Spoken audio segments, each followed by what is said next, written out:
sure you all have gone through your tour, and I'm sure you're all very familiar with LLMs, but let's just kind of talk about Llama and I'll tell you a little bit about the story of it and how we got to where we are today.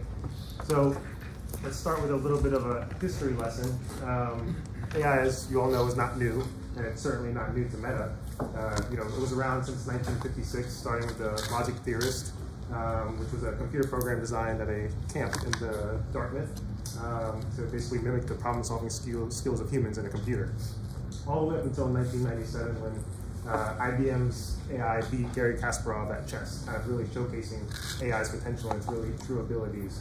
So Meta actually, or Facebook back then, we launched in 2004, and we were one of the first companies to have AI built into our products with the newsfeed. That was one of the first AI-powered features in a product. So after we did that, all the way till 2013, when we hired Jan LeCun to lead FAIR. I'm sure everyone here is familiar with Jan, coming from France. And since then, we really have not looked back. We started FAIR to really push the boundaries of science and build capabilities that we could then put back into our products. So another thing that we championed with FAIR is publishing our research as open source, and also some of the technologies that we built as well. PyTorch is one of the most successful ones. I think 90-something% of all machine learning models and deep learning frameworks are built with PyTorch. We released Chameleon. We have research papers for Segment Anything, and of course, Llama. So getting back to where does Gen AI now, since that is kind of the new wave of AI since ChatGPT came out, how does that show up into our products? Several areas. First, you have Meta AI, the Meta's kind of generic assistant, which you can chat with on WhatsApp, you can chat with on Instagram, all of our services. My friend over here with the Ray-Ban Meta glasses can chat with it by speaking to it and ask it questions. From an advertiser standpoint, which I'm sure you're all familiar with, we have Gen AI capabilities built into there as well, helping advertisers create marketing copies for their campaigns and other things. Also going back to Instagram being more of a content creator, there's image generation powered by our EMU image generator model, where you can resize images, develop backgrounds just by prompting natural language queries. And then also engaging as well, not just chatting directly with Meta AI, but being able to pull it into chats. All you gotta do is at Meta AI, you can ask it a question in your group chat, your family chat, and it's really useful. So potential customer applications of LLMs, as you all know, because you have a use case powered by Llama 3, there is kind of limitless potential for these LLMs. This is not an exhaustive list, but it is kind of just a snapshot of the things that you can do with it. I think the most popular one is AI assistants and agents. And this is probably the most popular one because you can use it both customer facing, which I think right now is, you don't see many of those use cases in production just because of the, there's a lot of approvals that need to happen, as you all are sure. It's kind of sensitive to expose LLMs to customers, especially while it's still such a nascent technology. But internally, it's actually very useful. So we here at Meta have an internal AI assistant called MetaMate. We call ourselves MetaMate, so that's what we call our internal assistant. And it's really useful. I use it every single day. You can use it to help you with your day job. Think about it kind of like a virtual employee that is available 24/7, doesn't get sick, doesn't complain, right? It's always there for you. It's kind of a perfect assistant. And it just kind of gets smarter and smarter as these models, right, exactly. Everything from summarization, paraphrasing, code generation, you name it. The possibilities, I think, are really limitless. So, open approach. As you all know, Meta champions this open approach with our technology. And even though we don't open everything, as an example, EMU, as I mentioned before, that's not open, but we did publish a research paper to help the community kind of learn and understand our approach for how we did it. But we still want to be kind of balanced and responsible for how we release things in the open. But Llama, we did release, so just a little bit of a story. We originally launched Llama 1, which was just for research purposes only, so no commercial use. And it was an overnight success. Like within a day or two, there was hundreds of thousands of downloads. It was very, very popular. And that really sparked Mark Zuckerberg's kind of idea to open source Llama 2 and make it available for commercial use. So the team sprinted, and just over the next couple months, by July, we launched Llama 2. And I think history kind of speaks for itself. Now, that wasn't even a year ago, and we're already on Llama 3. So what are the benefits of open source models? four main things we really think about. The ability to have an entire community essentially work on the model, poke holes into it, test it out, and be able to bring those kind of learnings and feedback back into the model, which will be implemented into the next version of Llama so that we have a better capable model for everybody else to use. Versus, you know, if it's a closed model, then you're really just kind of relying on the engineers in-house to be able to make the model better and provide the feedback. But we believe in kind of having a global community of eyes on the model, testing it, poking holes in it, as I said. And that leads to safety and security of the model. So like I said, stress testing it, poking holes into it, identifying security gaps, being able to bring that back into the next version of the model, which also kind of, you know, benefits ourselves because we build those technologies back into our own products, like I mentioned before. Data privacy, you know, it's your model. You download it, you can host the weights, everything on your own infrastructure. It doesn't leave your four walls, so you don't need to worry about passing that data to the cloud. And then cost, it's free to use, right? So that's definitely a value add, I think, in this environment and in general with companies. Now, this is the main question I think everybody has. What's in it for Matt, right? Right? What's in it for us? So if you notice, the first two things on there were the same first two things that I just mentioned before, because we build these things back, we build this technology back into our products in the future. So all those benefits we're getting, we're implementing those into our future products to make them better. Performance innovation goes along with that as well. Being able to kind of innovate on the model, increase the performance, and then also it attracts the best talents because researchers want to work on things that their work is going to be able to be seen and go public, right? Going back to, you know, if it's just your own company and it's closed, then it's only your company that's going to be able to kind of know what your work was, versus being able to publish a research paper, has your name on it, and people can build off that and kind of become industry standard. So, however, do you have solutions for enterprise, for example, with a special support, dedicated support, or something like that, or not? No, we don't provide dedicated support specifically for like end users, and I'll get to that kind of support model in just a couple slides. Okay. So if you want to hold that question, maybe they'll answer that in just a couple slides. How we support our users. So just quickly, you know, Llama 2, we released it in 3 different variants: 7B, 13B, 70B, and then later on we released Code Llama variants of Llama, and then also Llama Guard, which is a tool to help kind of develop or adversarial prompts to help you understand if your model is safe or not and be able to gauge that. And then when Llama 3 came out, we released a 8B version and a 7B version, and then also we updated Llama Guard to Llama Guard 2.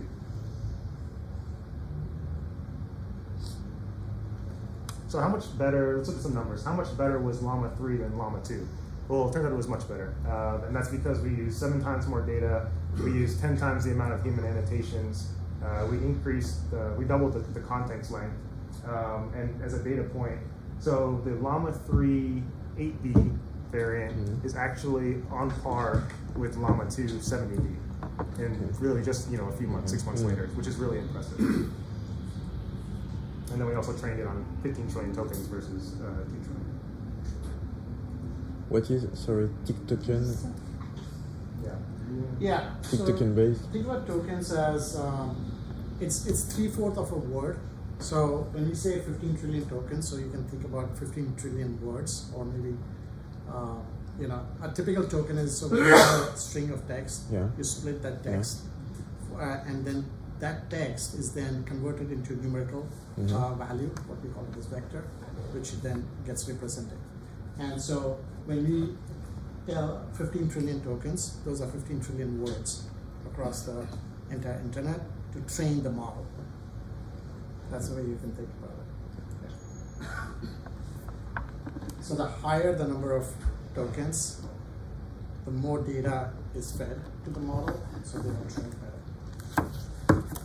Okay, but tick token based? Tick token based is what he's asking. Oh, you're asking about tick token? Yeah. Okay, so that's the tokenizer.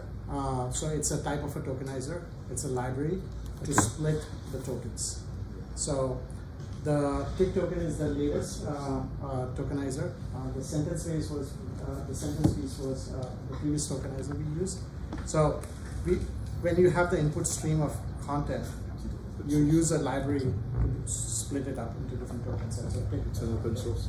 It is open source. Yeah. Okay. Yeah. And it actually is more efficient in terms of processing that input tokens. It also allows us to create, because it's efficient, you can have more tokens in less amount of space. So I guess no connection with TikTok. No. No. It has nothing to do with TikTok. You bought TikTok? So, and then these are the benchmarks that we published. So as a result of the improvements we made during pre-training and post-training, which is kind of where the secret sauce was for Llama 3, you can see that it outperformed all the other open models. So Llama 3 right now is the leading, to this day, the leading open model on the market. So going back to your question here, what is our support model? How do we support our users of Llama? So the short answer is, it is open source. We don't have like dedicated teams because, frankly, like we're not incentivized because it's a free model, right? Yeah. So we heavily rely on the community to kind of self-serve themselves. Now we are kind of boosting up our self-serve resources. And this team helps with that a lot. Documentation, community forum resources, recipes, which he's going to talk about in just a little bit here. Examples of GitHub repos, things like that to just help the community as much as possible to self-serve on their own, even though they're not getting our help directly. Now, if they still need some help, like say you don't have the technical talent in-house to kind of, take the model and fine-tune it, distill it, things like that, a couple different options. You can work with your cloud and hosting partners. So we work with all the major ones, GCP, AWS, Azure, IBM, others. So, you can run anything on like their environments. You can even run your own private cloud. Going back to kind of like, Llama, yes, you can self-host it, either by downloading it and hosting yourself, or running a private cloud on Azure, AWS Bedrock, things like that, and then other things. Global system integrators, this is also partners that we have where you can contract with them directly, and they will do kind of the end-to-end consultation, implementation, design, all the way to deploying, hopefully into production with a Llama-based model. So we have a list right here on this slide that kind of shows our ecosystem of partners. Everything from GSIs, like I mentioned, ISV partners we have, vector databases, inference capabilities, model hosters, so even beyond the large tier 1 cloud service providers. We have Databricks as a partner, Snowflake, Cloudflare, all endpoints where you can either run Llama 3 as an API or just download the model on their model catalogs. And then we work with all the main chip providers, silicon providers, to optimize Llama 3 on their silicon. I want to just emphasize the global community. So there are literally, so we have something called Llama recipes, which I'll show. But in general, you'll see a lot of people taking Llama models, creating a separate for GitHub repos, and showing how to use Llama in different ways. And so that's the power of like open source, where people create different variations of models or code base. And then, whenever there are questions, people talk about those in GitHub issues and so forth. So we get a lot of support from those, just going through those as well.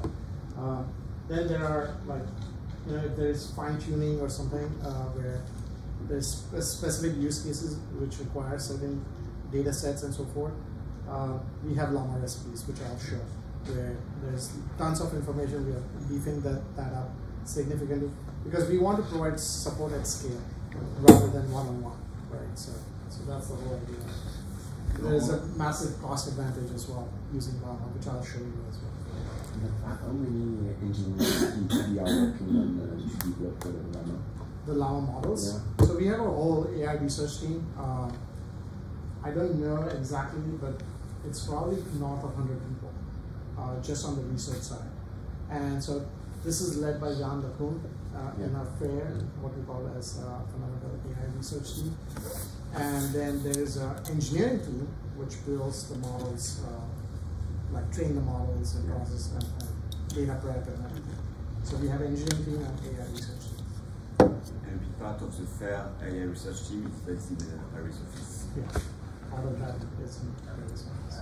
And a lot of our researchers are actually from Google Brain as well. So we have, I used to work at Google before I came here, and we have like people coming from Google. We have some people who actually went to Google as well, but most of the people from Google Brain end up working. So it's one of the best research teams. Out of these three ways of working, which one make more sense to you, as Forrest said? Yeah, curious. It depends maybe of entity, but in fact, it depends because today we are multi-cloud providers, so we are using Azure, AWS, and also on-premise because we handle some data centers. So it depends on the use case. In fact, what is a good question for us is when is better to use open source solution or not, and how we can access expertise in order to develop what we want to do. So really it depends. It depends on the different use case. In your business, do you have any specific regulations that require you to run any specific workloads on-prem? Yeah, because we've got some data that we need to have in our data center and not in public cloud. So yeah, for a specific part. So that was pretty much my overview of Llama 3.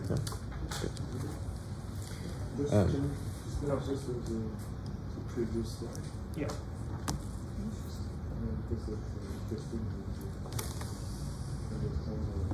the ecosystem. Yeah. Oh, full screen. And this is a growing ecosystem, so you have new partnerships all the time. So this is not a static chart. we have clear to you the role of each of these. So for example, do you work sometimes with final customer or never? Very rarely, I would say, and the reason for that is just more kind of a bandwidth thing. We prioritize working with our ecosystem partners, but I will say that if the end user wants to deploy Llama 3 into production and they have like a use case that they're willing to talk about externally, like either a case study we can publish and put on our website, or maybe even at like our Connect conference as an example, you know, kind of doing a moment there, then that would be something I think maybe we would lend some technical support to help unblock you or help you fine tune, things like that. Yeah, I think in, so SNCF is obviously a pretty large client, and we would love to partner with you. So if there is a one-off where we need to give you a certain level of you know, consultation, technical consultation, we can definitely look into that. Do you have anything off the top of your mind, like something that you're like, yeah, I want to actually use Llama 3 in production relatively soon? No, at this time, to be honest, here you've got the committee that we decided to set up to develop the use of AI and Gen AI within SNCF group. So we are working on 3 pillars. The first one is AI for all, so tools that we can give to our workforce to be more productive, to have a better performance. So the second pillar is around knowledge management, because we've got use database of documents, more than 70,000 documents, so how to access to the good information in real time. And this is for employees? Yeah, for employees. Okay. And the third pillar is use cases for business, and you mentioned some of them. We've got potential use cases on distribution and marketing side, on industrial side, on support team side. So today we are working together in order to prioritize some use case, because we've got plenty of ideas, but we have to focus our teams. What is very important for us, I think, it's we can have a productivity and performance for the workforce, so probably to select one or 2 use cases on that. We have a a huge domain on the industrial side, especially on predictive maintenance. So that's a real way that we can explore, for example, together. And the third, there is a lot of things on distribution. For clearly, there are the improvement of customer relationship management, or bot. We've got, you mentioned SNCF Connect, and the first things we do on messaging, for example. I worked 8 years ago on that. I think we can change the level of that we provide to our customers today, thanks to that revolution. So probably on the interaction with customers, there's something to do, and probably to think, but it's more Nicolas, it's to think the way we can change the interface, the customer facing, in fact, with that kind of thing. So would that be like customer service chatbot or something? Yeah.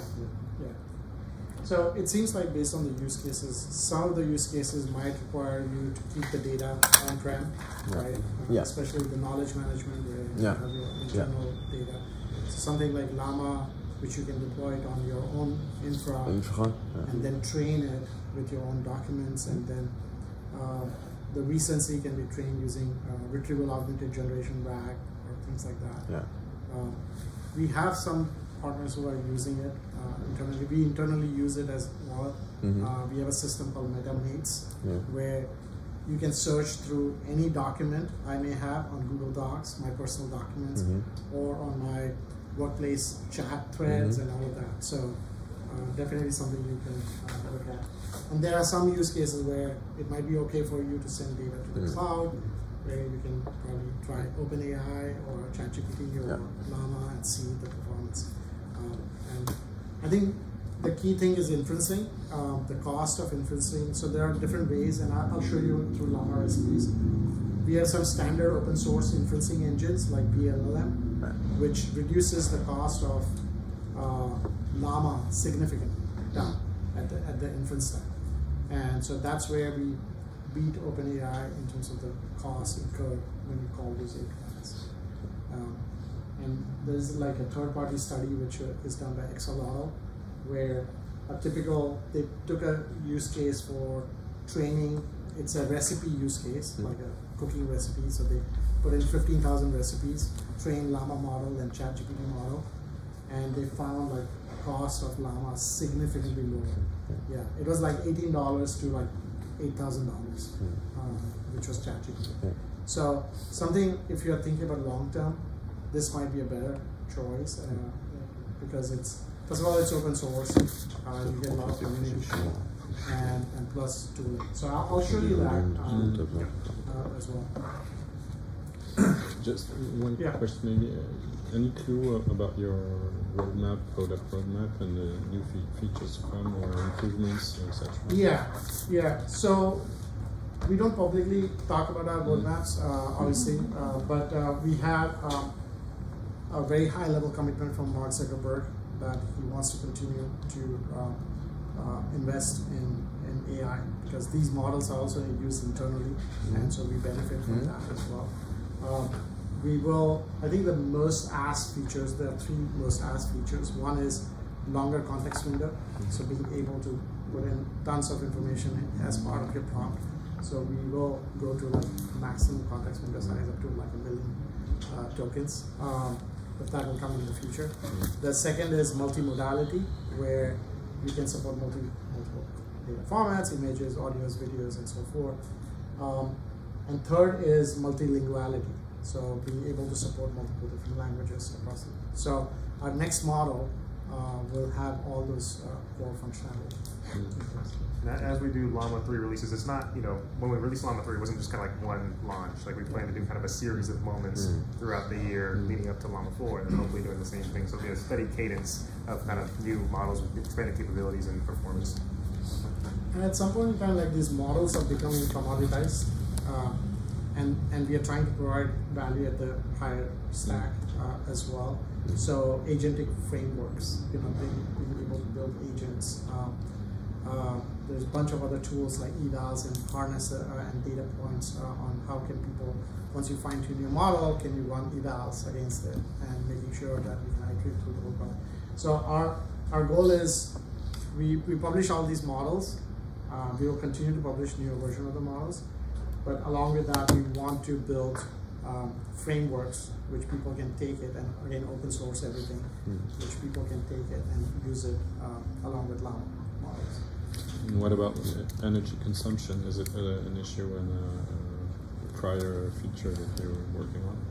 Yeah, so we take that into consideration significantly because we run these models in our data centers as well, which is used by billions of people. So all these models, there are two things aspect of it, like making sure it's responsible AI. So we use safety and trust, and we have red teaming, and we also make sure that the energy consumption, CO2 emission, and all of that is taken into consideration as well. And we have a pretty detailed research document, the paper as well. We publish, and there's a lot of mention about energy consumption in there as well. Okay, so let me show you a little bit about all the other peripheral things we actually publish. So that's part of my team who basically, so model access is one thing. You can download those models today. But what is, like if I want to fine tune, what does that mean, right? So I want to make sure that you have access to some of that as well. So what you're seeing here is, so these are the 5 GitHub repos. One of the most important, so this is where you download the Llama models.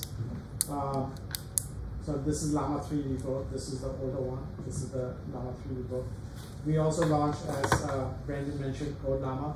So this is the Code Llama repo. Purple Llama is our trust and safety models, and some of the examples there. But the most important, which I want to show you, is the Llama recipes. So within Llama recipes, you will see that this is basically for, you asked about support, right? How do I do fine tuning? What is the data formatting? So all that information is right here. So we put in a lot of effort into explaining people, you know, how do you install our libraries? How do you, so this is, you can install Llama recipes and so forth. Let me go into some of the, we are going to revamp some of this directory structure, but let me go into this recipes. So inside these recipes, you have directories for fine tuning. So here's an example way on how to fine tune our model on a single GPU setup, multi-GPU setup, and so forth. So we have all this information in here.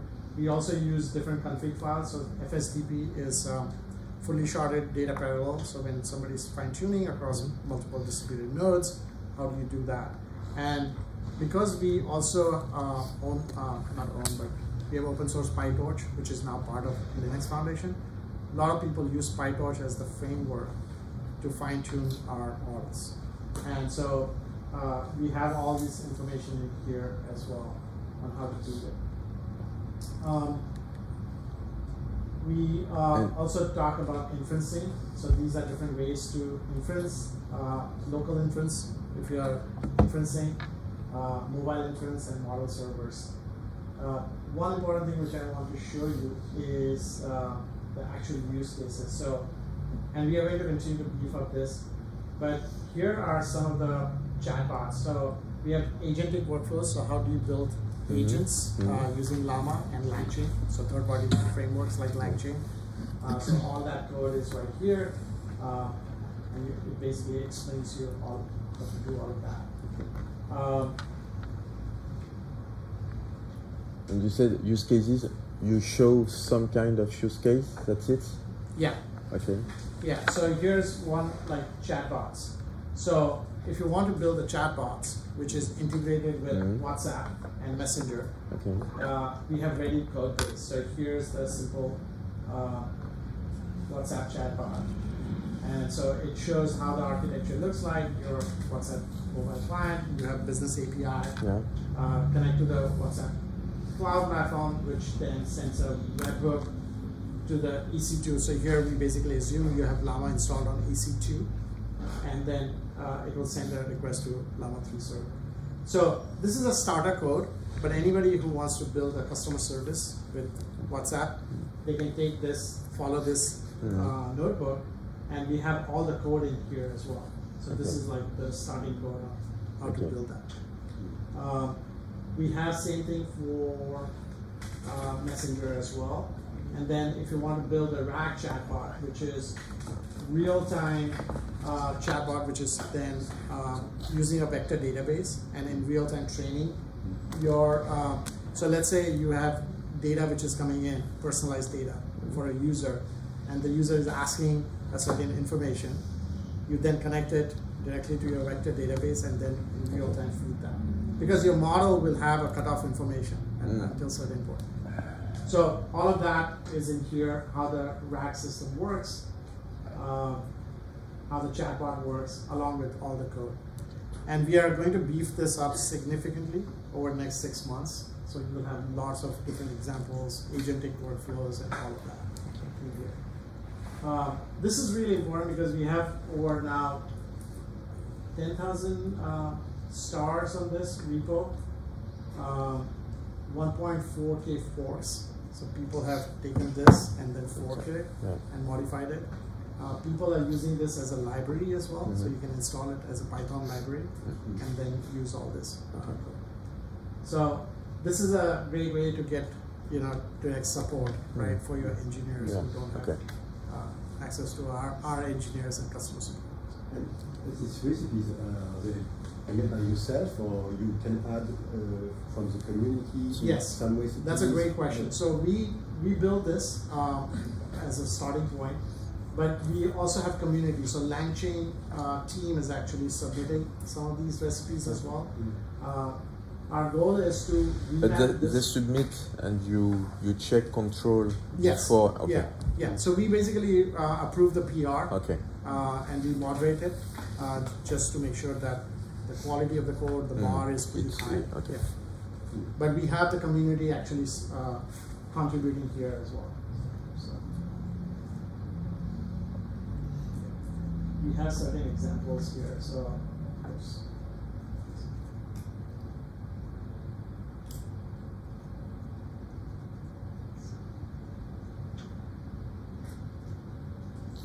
and we have certain examples where people have, so OctoML and a bunch of other, that's me.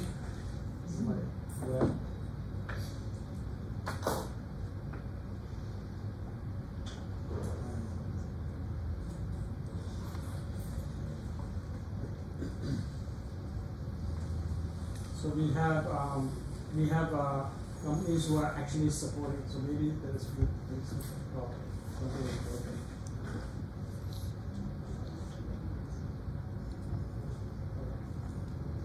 It's on GitHub, so I don't know what is. But we have partners who are actually contributing in recipes as well.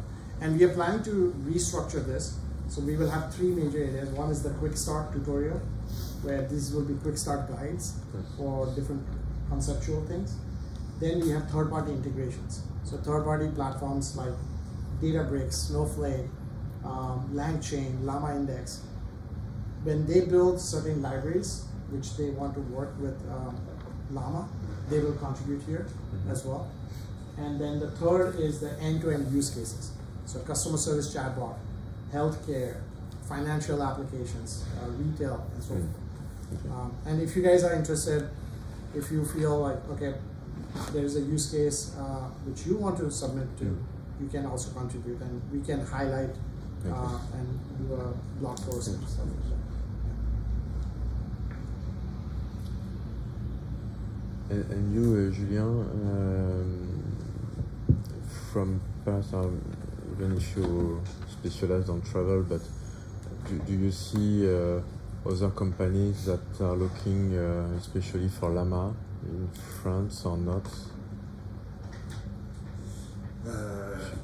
Yeah, I would say we see a lot of interest on that. After I don't know how to tell you. Today we have this company working on that, but I can maybe you know. Sorry, what is the question? No, you were maybe interested to understand if other big companies were leveraging Llama today. Yeah, we have lots of companies. Do you have some the example on that? Yeah, so we have, I don't know whether I can divulge our names, but we have financial companies using Llama.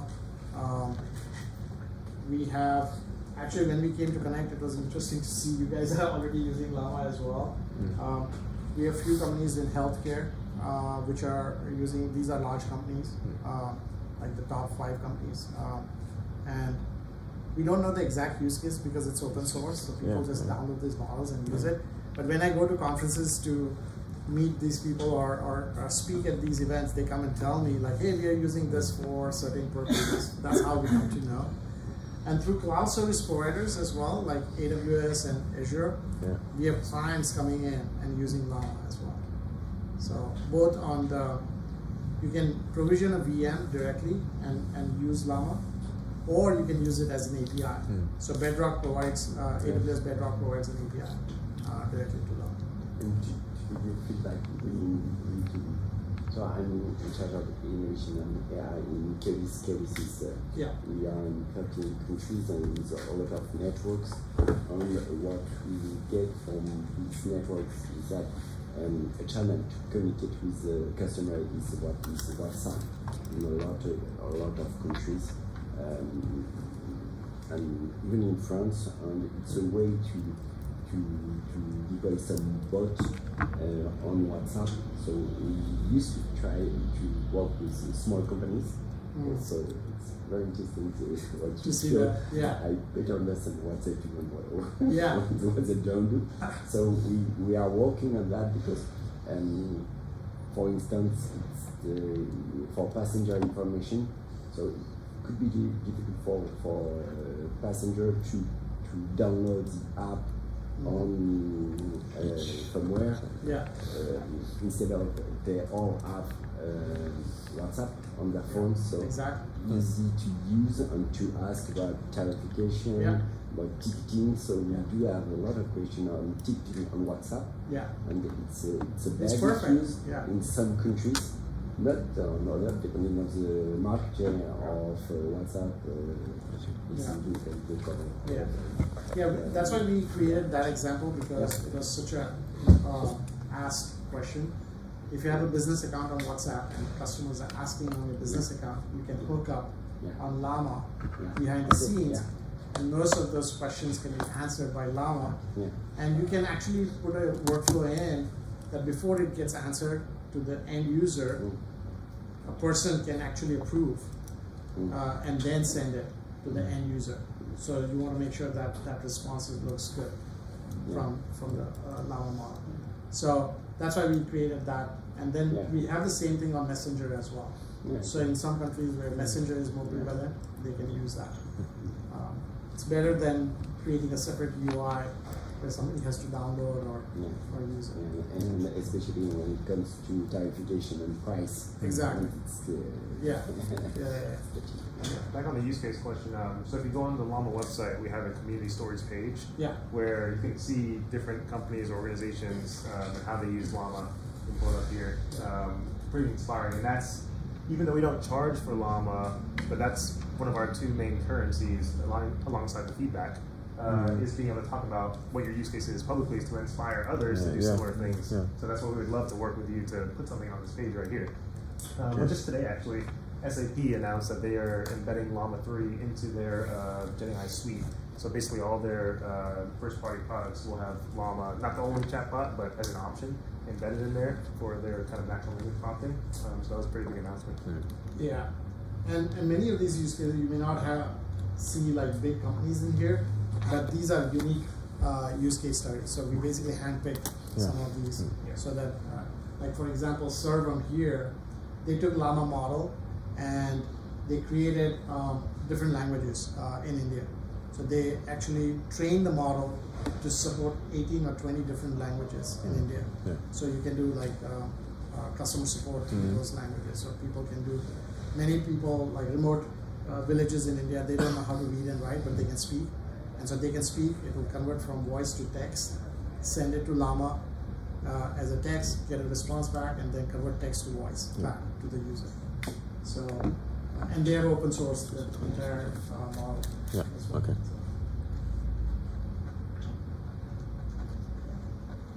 So yeah, there's a bunch of stuff in here, like Zoom. And, Zoom's another big one. Shopify is another big one. yeah, Shopify is also, yeah. And Jio in India, they are massive. They are a big telco company. They are the biggest conglomerate. They have 500 million users across telco, commerce, entertainment, and so forth. And they are using Llama across the board. And how you prioritize things in your roadmap, because a lot of things come from the community on open source. Yeah. But you also have, I think, Imogen's on. Yeah. Also. Yeah, so that's a good question. So we typically have a roadmap. The research team does their, research work. We have a roadmap, and then we get feedback from the community on some of the features, some of the issues. Also, we look at competition as well, what others have and we lack. And so basically we take all of that into account and create a roadmap. On the multimodal aspect, what is the performance of Llama 3, for example, to read a diagram or something like that?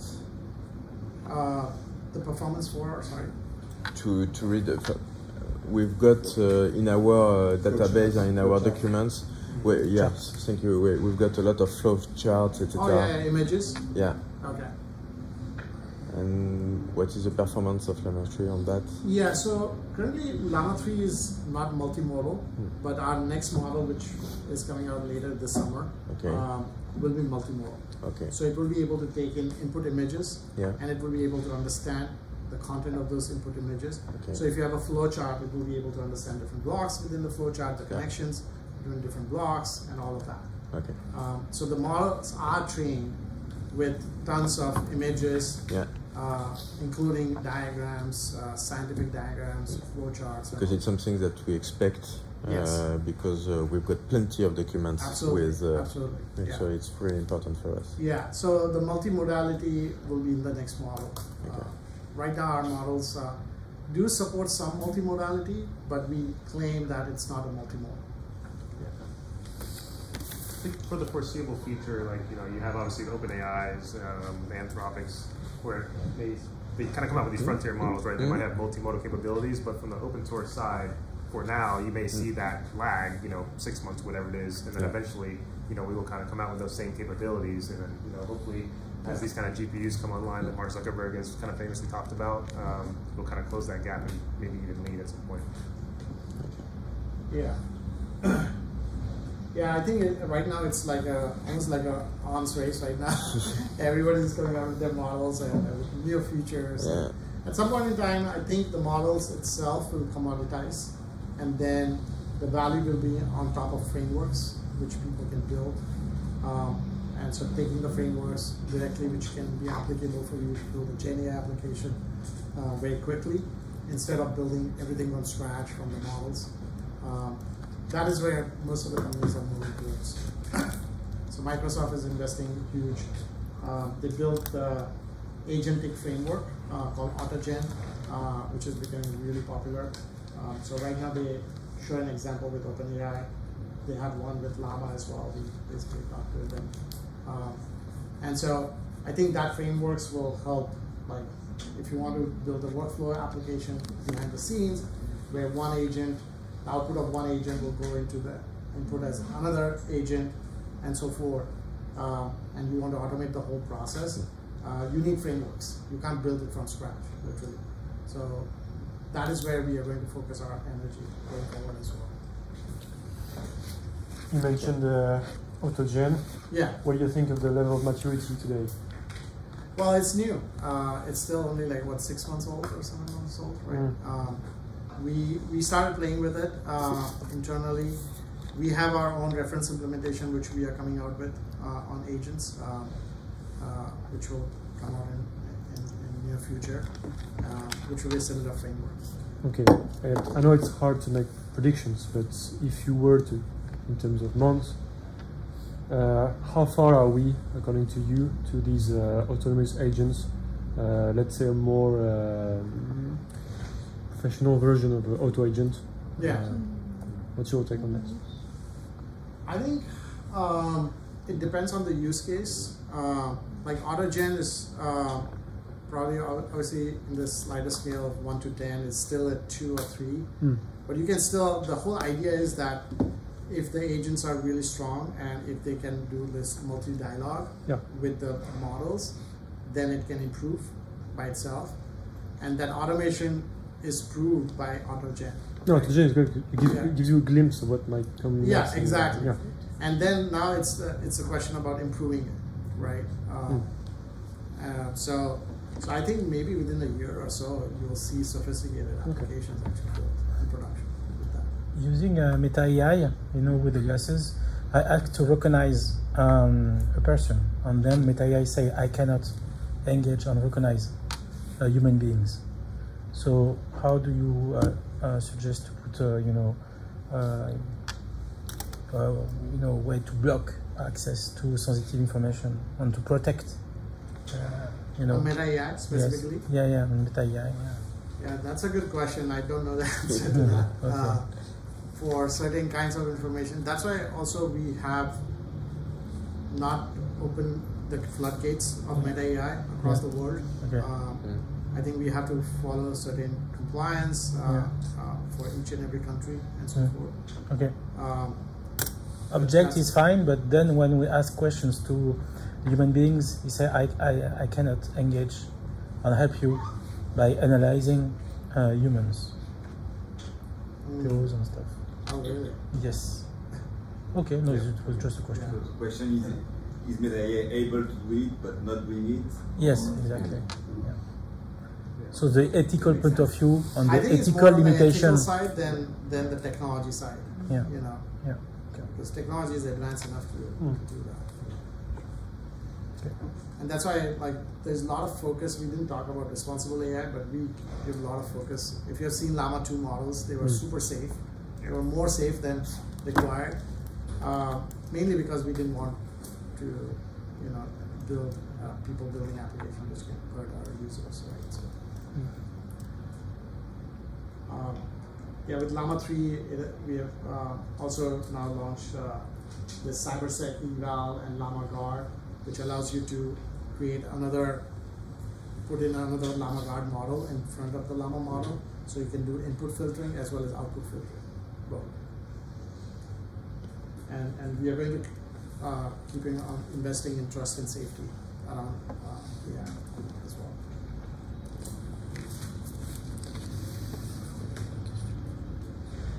So I think this Llama recipes. I know when we talked, when we met at the Connect. Customer service is one of the use cases, and I think you have pretty much everything in here. But we are also happy to help you guys if you want to test it out and you need some consulting help from our team. And for sure, we'll try to see if some other company are already using it in France. I guess you may want to connect to understand. Yeah, that's it. Just to. So we can check. To share experience. To see how it goes, and of course that's more the beginning for everyone, but understand there's no need to understand what has been done. So you are working a lot with Carrefour, for example. So. We'll share.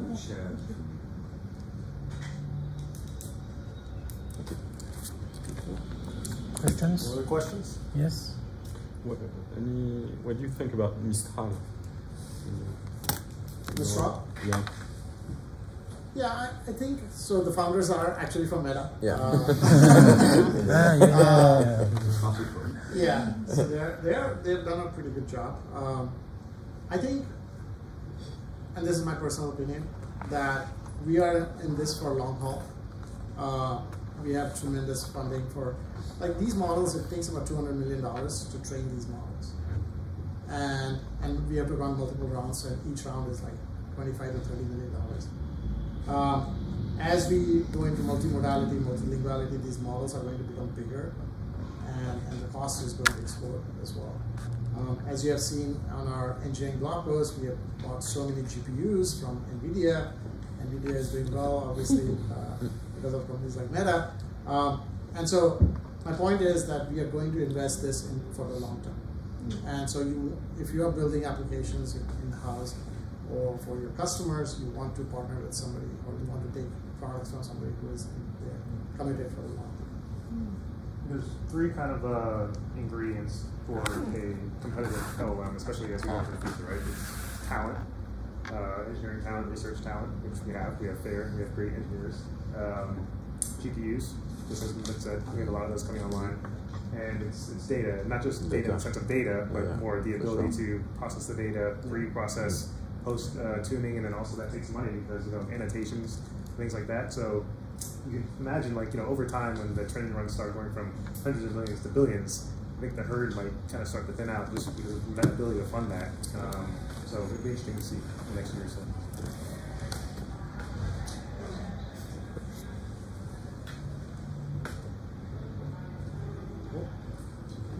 Yeah. Thank you. Thank you. Everybody. Thank you very much. Thank you for coming all the way from Paris. Yes. You came to us, we came to you. Exactly.